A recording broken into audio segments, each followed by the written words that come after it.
Today we're going to speak about something very serious that a lot of people think about and dwell on.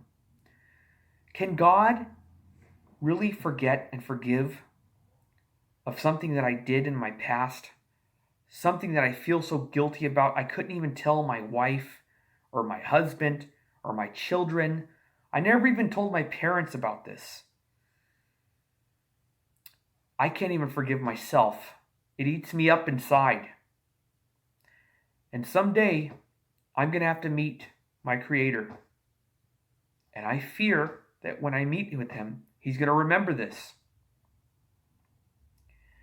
Brothers and sisters, I hope that this will heal your fears, heal your wounds.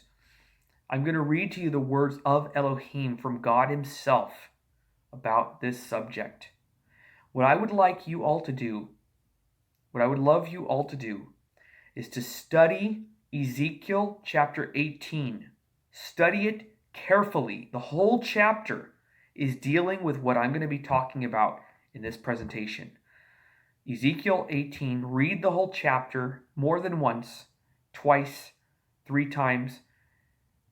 Mark it down, read it over and over, and meditate and ponder on the words of our living God.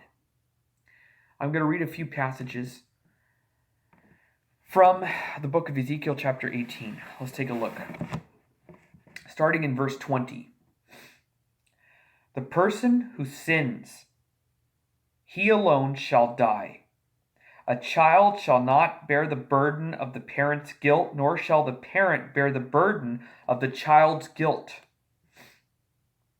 The righteousness of the righteous shall be accounted to him alone, and the wickedness of the wicked shall be accounted to him alone, or her alone, for my sisters watching.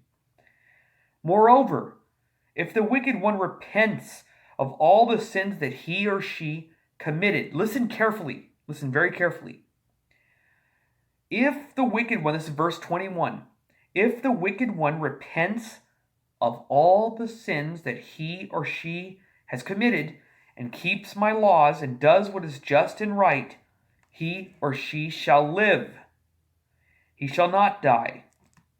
None of the transgressions or sins he or she committed shall be remembered against him or her. I'm going to say that again. I'm going to read it again. None of the transgressions he or she committed shall be remembered against him or her. Period.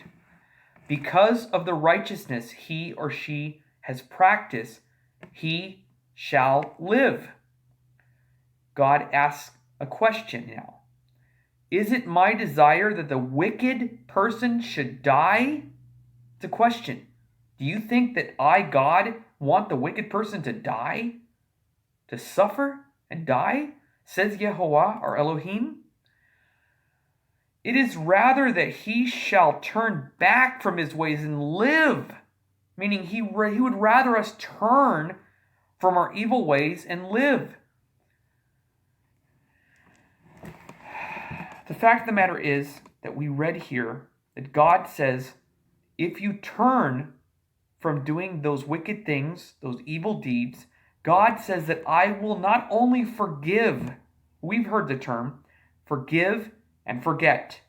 We as humans tend to forgive, but not forget. We might even forgive someone who did something horrible to us, but we don't forget.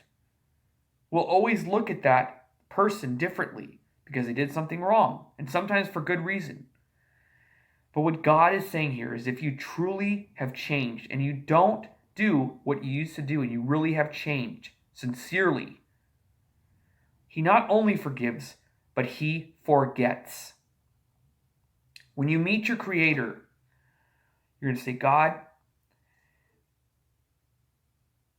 I stand before you and I know that something that I did in 1980 or 1970, whatever the case may be, whatever you can think of in your mind of what you're dwelling about, you say, God, I know what you're going to say about, he's going to say, stop my son, stop my daughter.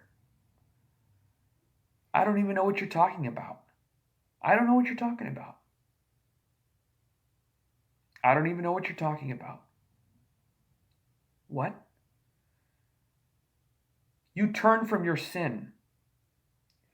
You chose the path of righteousness. You changed your ways. Therefore, I don't know what you're talking about. I've forgotten all about it. Forgotten. Forgive and forget. This is exactly what Ezekiel Chapter 18 says. The words of God. None of the transgressions shall be remembered against him or her. Period. So therefore, forgiveness and forgetting is what God is saying. Does he expect us to be perfect? No. Proverbs chapter 24, verse 16 states, listen carefully, this is so beautiful. The Tanakh says in Proverbs chapter 24, verse 16, says, the righteous man or woman, for my sisters, the righteous person is one who falls down 7 times and gets back up. Do you understand what that means? The righteous person, good person, is someone who falls 7 times but gets back up. These are the words of the living creator of all things. He is merciful. He does forgive. In Isaiah chapter 55, he states, for my thoughts are not like your thoughts, and my ways are higher than your ways. I don't think like you. I'm not like your brother or your sister who fought with you over a will. I'm not like your ex-wife or your ex-husband. I'm God. I'm not a human being. I'm not a man. Numbers chapter 23, verse 19. Brothers and sisters, I hope that you will study Ezekiel chapter 18, the whole chapter, for yourselves. It will encourage you and heal you. Shalom.